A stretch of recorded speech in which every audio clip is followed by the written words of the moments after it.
On this Veterans Day weekend, we'll investigate a suicide crisis and maddening contradictions at the VA. We finally figured it out. The VA says yes. Yes. In my competent opinions, they say yes. But the VA says no. The region officer says no. The VA says yes. Right. But the VA says no. Right. And we'll go one-on-one with Congressman Charlie Crist and St. Pete Mayor Rick Kriseman after a wild week in politics. We'll look in the crystal ball for Washington and Tampa Bay.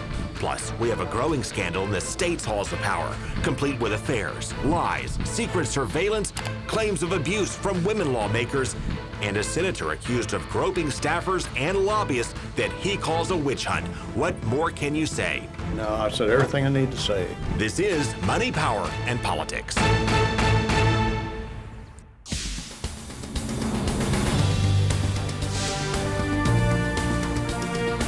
Let's start by busting a misconception. Mayor Rick Kriseman did not win in St. Pete because people are mad at President Trump.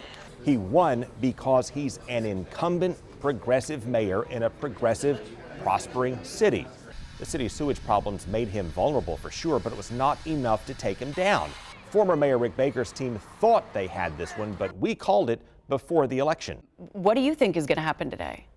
Kriseman will win the West big. He will win the South, but not by much. He will win the North, but not by much. And Baker will win very big in the East, Short Acre, Snell Isle, south side of Riviera Bay. That will wash together, make it a very close race. Prediction, Mayor Kriseman will win a very close one. We also correctly predicted Kriseman's win in the election before. The next mayor of St. Petersburg tonight will be Rick Kriseman. Thanks to our team, we were also the first to call the governor's race for Rick Scott. And the math is just not there for Charlie Crist. And we busted a big misconception last year that Hillary Clinton would win Florida and the White House. Quite frankly, my gut tells me Donald Trump will win the state because I believe the turnout is stronger on the Republican side. Our pollster Matt Towery, who now ranks among the most accurate in the nation, called it for Trump on this show 5 days before the election. Now, looking ahead, we're calling losses now for House Republicans in Congress next year. Trump did not lose the mayor's race for Rick Baker, but it did work against Baker and other Republicans, particularly in Virginia and New Jersey, because Democrats who often sit out off-year elections are turning out in much greater numbers because they are fed up with President Trump. So Republican candidates now are caught in a squeeze. They can either embrace Trump and with that motivate and fire up Democrats in the process, or try to run away from President Trump and run off Trump's base in the process. And Trump's base runs the Republican Party and lashes out at people who do not embrace the president. Check out this disturbing tweet from the Pinellas County Republican Party's committee man. In attacking John McCain, he wrote, quote, "His passing on to hell cannot come soon enough." This is a Pinellas County Republican Party official.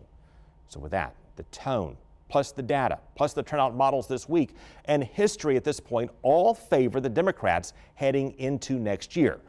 Now, we're going to take a closer look at the issues, including tax cuts, in just a moment. But we'll start with Kriseman's big win in St. Pete, what happened behind the scenes between Baker and Kriseman, and what Kriseman's reelection means for the city and Tampa Bay.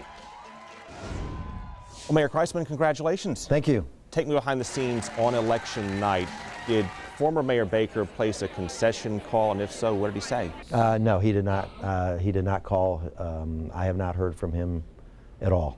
Your Chief of Staff, Kevin King, was the target of vicious attacks during the campaign. Do you have full confidence in him? Do you plan to keep him the whole way through? I do. I mean, I know what the law is, and it's unfortunate because they know the law too, and they just didn't bother to share that with the public and really misled the public regarding Mr. King. And it was unfortunate because this is a good man whose name was tarnished and his family was tarnished. So now Hillsborough County has a stadium plan.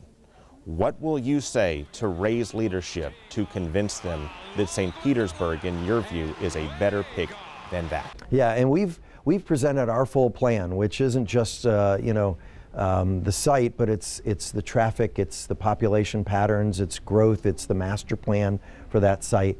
So we've made our formal presentation. Hillsborough Tampa still has to make that formal presentation to the Rays. What they've done thus far is just said, all right, we have a site identified, but the Rays are still waiting for that presentation. I still believe that the Trop site makes the most sense for the team, but Mayor Buckhorn and I have both been very clear about this.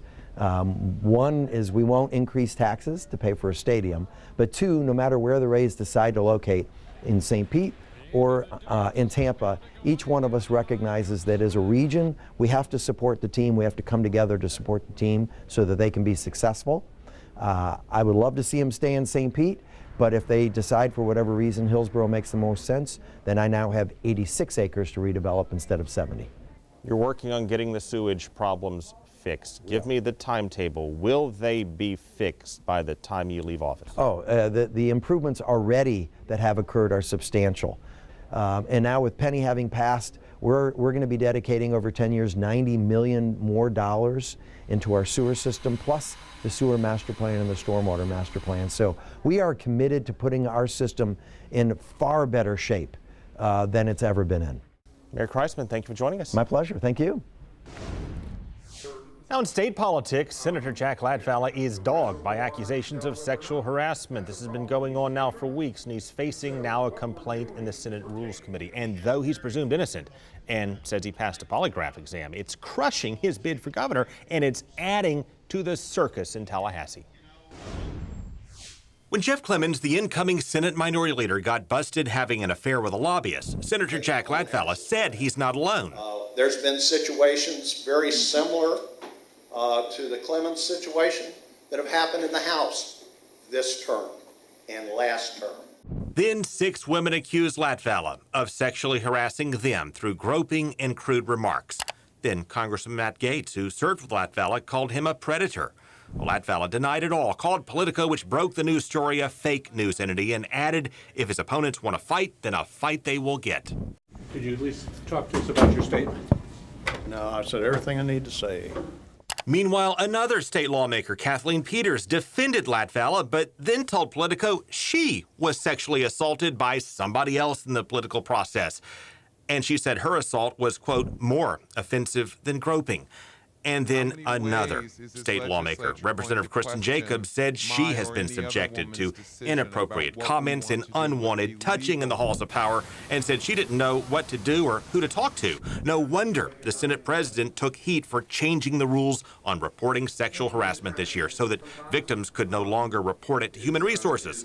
The Senate leadership is now reconsidering that policy, and State Senator Lauren Book is now proposing a plan to ban lawmakers from having sex with lobbyists. Her bill would list sex as a form of compensation forbidden under the gift ban. It's an attempt to change the culture in the legislature when staffers, lobbyists, and even some of the lawmakers themselves say something needs to change. I'm going to do my best to make sure that we set a new pathway so that folks who have the dream of serving in the legislature or being a part of the political process are not victims. Well, Congressman Charlie Crist, thank you for joining us. Good to be with you, Craig. Before we get into your bipartisan efforts in Congress, I have to ask for your take on the scandals and the accusations flying through Tallahassee. As governor and a state senator before that, did you ever hear of any issues of sexual harassment relating to Senator Latvala or any of your fellow lawmakers, or see anything to suggest that there was a culture there that would permit it? I didn't detect a culture, no, but those things happen periodically, and it's tragic, it's sad, and it's horrible. That can't be tolerated. That's the kind of thing that shouldn't exist anywhere, let alone in our state capital.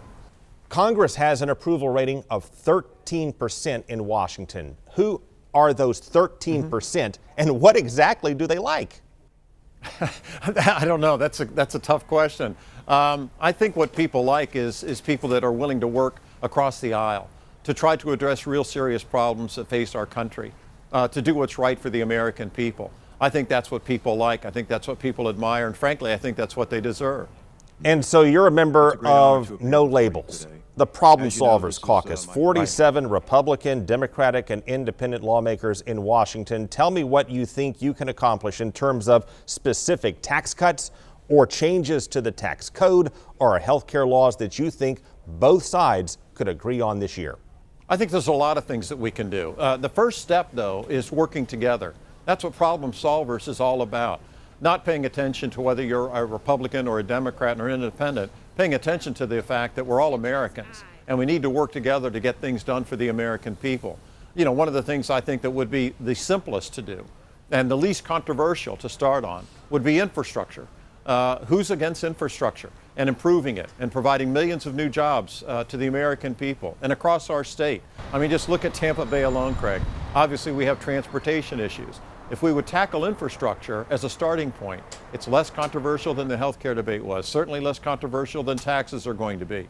Infrastructure is something I think everybody can agree on and something that needs to be done, not only in Florida, but across our country. Congressman Charlie Crist, thank you for your time. Thank you, Craig. Good to be with you. Up next, the VA Secretary said his agency is in critical condition. So on Veterans Day weekend here, we're investigating contradictions, delays, and a crisis that's costing lives in a segment we call Forgotten Heroes and the War at Home.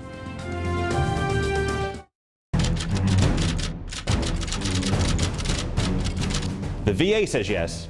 Right. But the VA says no. Right.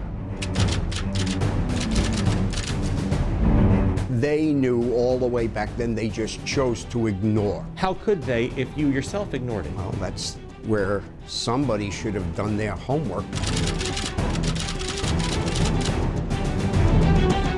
I don't know how anyone that knows that this happened to someone can just go to sleep at night and be okay with it. Our government failed the men and women who fought for it. The President, Congress, and VA have ordered change, but a lot of veterans are still fighting and still suffering in our continuing investigation of Forgotten Heroes and the War at Home. Well, the VA says it has improved. Secretary David Shulkin has said it's still in critical condition, and many vets are still waiting for the benefits they've earned. So we'll start with those who die waiting and what they leave behind.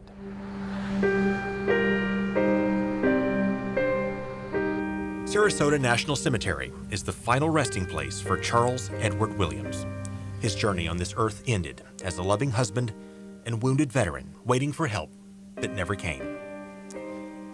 He died in 2015 on a hot Monday in June. And my air conditioning broke, so I went all summer without the air to keep from having such a large bill. His widow, Morris Lee Williams, suffered that summer in ways that would surely tear him apart. They said 110, and 110 degrees in your house. 110 in the house. Mm-hmm. She could not afford to get the air fixed and could not afford the bills even if she did. And it's hard to sleep at night when you're sweating and you have a fan on and it's still not doing any good for you. Now Mrs. Williams spends much of her time in the dark to save on the light bill and anywhere else she can. Sometimes I wouldn't buy food so we could... You wouldn't buy food? Yeah. And she's still reeling in the kind of pain that only comes from pure grief. Everything to me is gone because the love of my life is gone. They married when she was 14. This is him when he was younger. The Army sent him off to Vietnam, where 2 years of blast dulled his hearing and a bomb ripped off part of his hand. And Agent Orange may have caused the cancer in his nose that eventually took his life. They didn't give him anything. And he tried everything he could to get things, but they would never give him anything. Always the runaround. He finally got approved for the benefits he said he needed for his war injuries just a couple of months before he died. I'm gonna be all right. That's what he told me. And so he begged his wife to keep fighting for back pay for all the years they missed. He said, baby, I don't know what they're gonna do, but keep fighting to see if you can get something for the trouble that I'm going through. And that's what I've been trying to do. She wonders if her husband may still be here, if they told her about the risk of Agent Orange years before. Maybe they could have screened him and found that cancer before it was too late. It's not a day go by that I don't break down and cry because I'm so lonely and I miss him so much. But she mostly wonders if she'll ever get the benefits he begged for as he said goodbye. Sometimes it's hard for me to pay my light bill. Tears from a widow in St. Pete and lip service from the politicians in Washington. They promised to do right by the men and women who served our country, while countless vets died waiting for them to deliver. He's laying here And I said, baby, I love you. And he said, I love you too. And that was the last thing he said. That's a disgrace. A disgrace. Nobody should have to suffer like that. And while the VA tries to revamp its claim system, it's also grappling with another crisis that's killing around 20 veterans a day. And that brings us to perspective from ailing vets that could save lives. Billy Onces was known for being tough. He collapsed in a training accident, woke up from a coma, then shipped off to Iraq, where he earned 6 medals in war. It was my life. But the demons of war followed him home. He was depressed. His wife, Genevieve, watched as he fell to pieces. He would lay down on the ground and just scream his head off. And so he wrote letters to the VA, begging for help. Almost 3 months before he got an appointment. And Billy Onces got tired of waiting.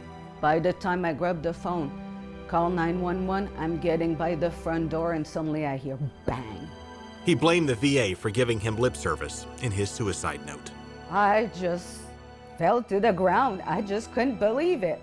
Around 20 veterans take their own lives every day. Most are younger than 50. And Tony Jones knows what Billy Onces and many of them were going through because he's lived it. I tried to jump off the Sunshine Skyway Bridge. Tampa police stopped me. I tried to shoot myself. My wife stopped me. I parked on the train track. My wife stopped me. Tony is a vet who says he's tried to take his own life at least 10 times. Doctors tied his depression and wounds to his legs and feet to his time in the service. He gets disability benefits now, but he's fighting for back pay for the years he had to wait to get approved. They wait for me to die. They delaying it. And when they send him form letters that don't explain things in a way he can understand, you know how many papers come across their desk? It just feeds the anger and depression. Maybe that's probably why I'm angry, because nobody will sit down. There's a reason why Tampa police were able to talk him down from that bridge. I don't know, they just made me feel, I guess they had somebody who was compassionate and concerned. So it made me feel like my life maybe was worth living. So guess what happens when he deals with a government bureaucracy and form letters from a department swamped in disability claims? Depressed, balled up in the fetal position crying. And it doesn't help when he appears to get the runaround. For my mental condition. That the regional office said you don't have. Right. But I do have it. So, as VA managers declare a suicide crisis and look for ways to get through to vets on the brink, they may want to heed the letters of Billy and reread the letters they sent to Tony. We finally figured it out. The VA says yes. Yes. In my competence, they say yes. But the VA says no. The regional office says no. The VA says yes. Right. But the VA says no. Right. And give them the time and help they need to win the war within. What makes me sad is just, I feel less than a damn man. Well, VA Secretary Shulkin rolled out changes to speed up appeals and medical visits, but part of the problem is beyond the VA's control. Coming up, the one problem that politicians often miss with ailing vets and how they could fix it. Our military trains people to fight. No pain, no emotion. Makes tough soldiers, but it can also make some of them tough to care for when they come home. You do not show emotions, and you do not talk about it. And to do so is conduct on becoming a Marine. James Carbone fought in Vietnam and has battled with depression and post-traumatic stress ever since. I don't sleep at all. I'll go to get an hour here, 2 hours here, a half an hour, 45-minute nap in the afternoon. That's my sleep. How many years? Since I come home.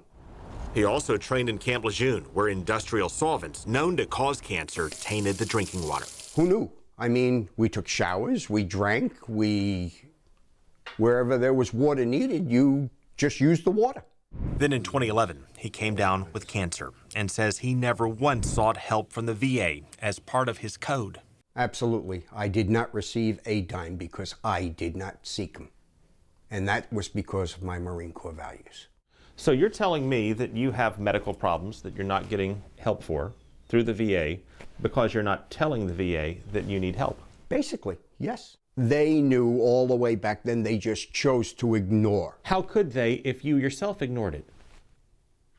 Well, that's where somebody should have done their homework. As frustrating as that may sound, it explains part of the crisis that politicians often miss when they rip the VA for a problem beyond its control. Is James Carbone an isolated case? James Carbone is one of a million different cases that are very similar. Bobby Rollins runs a support group for ailing vets. Of all the veterans you've worked with, how many fall in this category? I'd say 90%. 90%? 90% of veterans. Needing benefits could be looked at as a sign of weakness to some people. So he says many others like James just suffer in silence. You keep your mouth shut. Coming up, possible solutions to help our vets, and Congress is working on some big changes as well to our tax code.